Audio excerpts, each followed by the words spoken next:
My friend Ed was driving way too fast. At the time, we didn't realize he may have had too much to drink. Ed lost control of the wheel of that car, and he crashed into a mound of sand, sending that car hurling into the air before tumbling back to earth. One of the first times that I came to, that's when one of my doctors said this.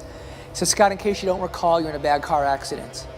You've broken your neck and have a very serious spinal cord injury that has left you paralyzed from your chest down. Diagnosed a quadriplegic. And it wasn't long thereafter I was being told I'd be confined to this chair for the rest of my life.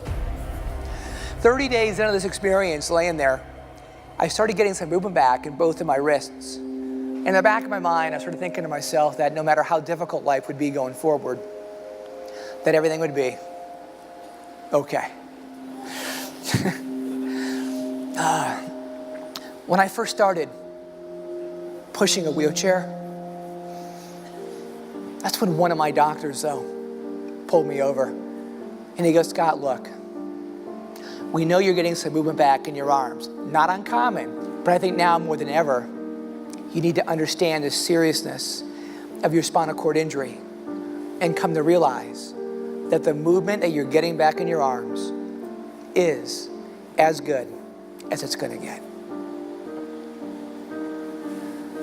I don't know if that is exactly what he said, but what I heard was, you might as well go ahead right now and give up hope. Give up hope on the idea you'll ever come out of this chair. But the problem was, I bought into his words. My vision darkened. And to make matters a little more difficult for my parents, they were 2,000 miles away, and I literally stopped taking their phone calls. 4 days later, Dad got me on the phone, and he demanded to know what was wrong. So I made an executive decision to tell him. And all he said was this: I was out there 2 weeks ago for your birthday. Your attitude was off the charts. Remember how I reached down, put my arms under your arms, and hoisted you into the upright position? Do you recall what that felt like? Of course I do. Will you do me a favor?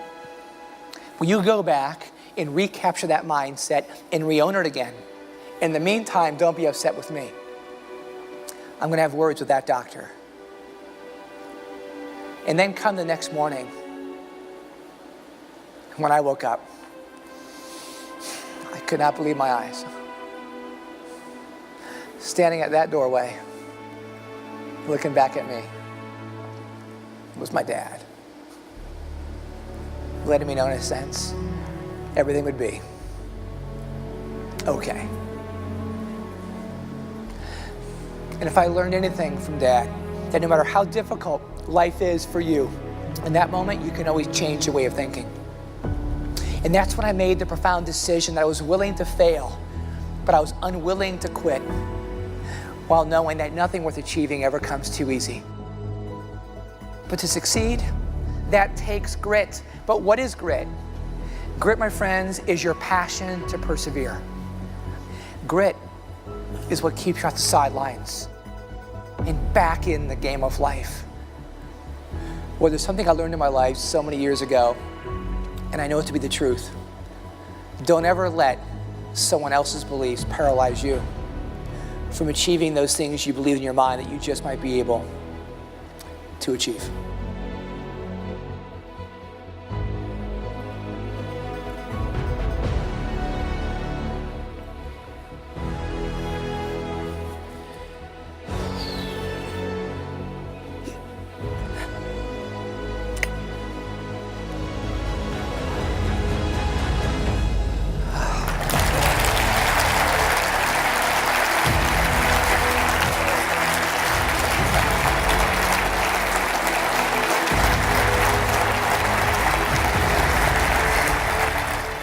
If you are looking to thrive, to beat the odds, and achieve extraordinary results in your own lives, don't give up too soon.